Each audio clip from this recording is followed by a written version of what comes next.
Okay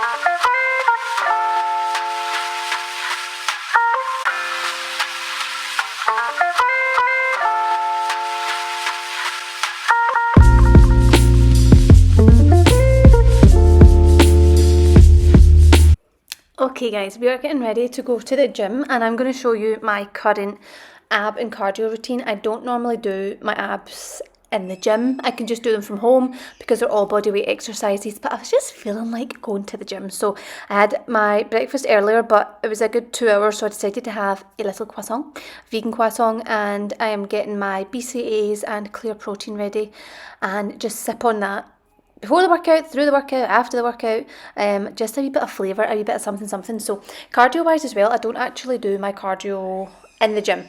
I am doing my cardio when I go my daily walks with my baby in her pram, and I do about 30 minutes. Not every single day, it's maybe 4 or 5 times a week. It just depends, but that is what I am doing instead of the suggested cardio on my app. So here's a little body check as to where we're at. We're on week 2 of the reset challenge, and as you guys know, I'm just feeling like I need to build some serious muscle. I'm feeling a bit on the small side, and of course my focus is to make sure my core is 100% restored. So this is day 5 out of my reset challenge, so if you want to join, my app's in the description box. But we are starting with bird dog pose. This is a beginner friendly exercise, and if you are new to training your core, or you are postpartum, or you just have a weak core, make sure you are sucking that belly button in to your spine when you're doing your core exercises. Your stomach needs to be, your core needs to be engaged, and your back needs to be neutral and flat. And all core exercises should be slow and controlled, just to make sure you're actually using your core and not just like banging your arms in and out. So started with this exercise. I'm doing each exercise for 30 seconds, and we do that for 3 rounds. But yeah, I'm trying to just restore my core as best as possible. It's definitely feeling so much stronger than it was like 1 month ago, 2 months ago, 3 months ago.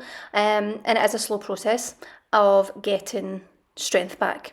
I trained my legs yesterday or the day before, and oh my god, trying to get your strength back after a significant time off is a journey in itself. But don't be disheartened if that's you. If you are new to the gym and you feel really weak, if you've had time off and you feel really weak, it doesn't matter. Like, time is going to pass anyway, whether you stick to your goals or not. So why not stick to them, and in 6 months' time, a year's time, you'll be so glad that you did.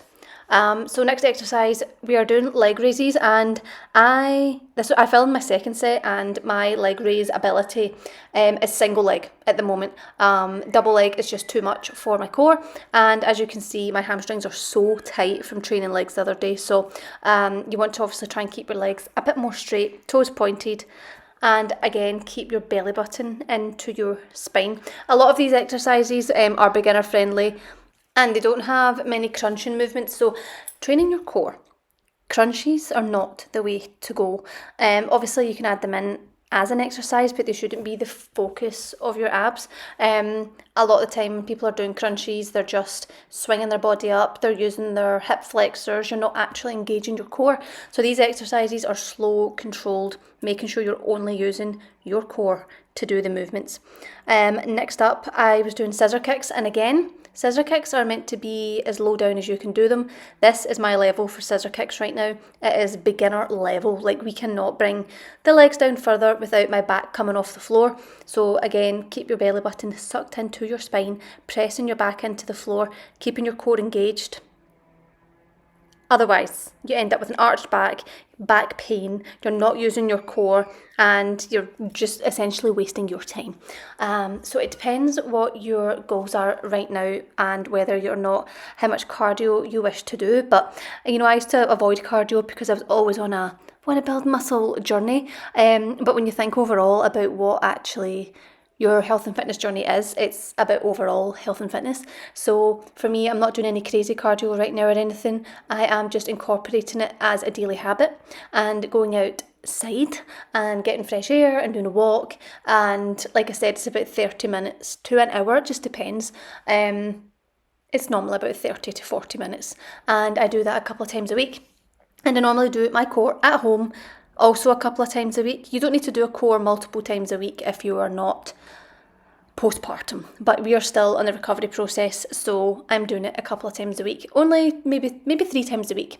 On the days I'm not going to the gym, I'm essentially making sure I do a walk and my core.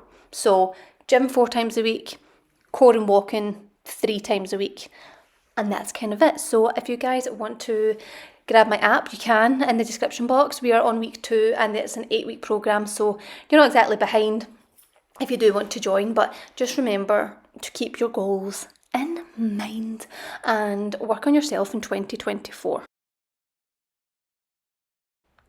And of course, do remember there is no point in doing your core exercises and your cardio and your weight training and all the rest of it if you're not nourishing your body as well. Now, I'm not saying be super strict and cancel all your favourite foods, because I'm all about balance.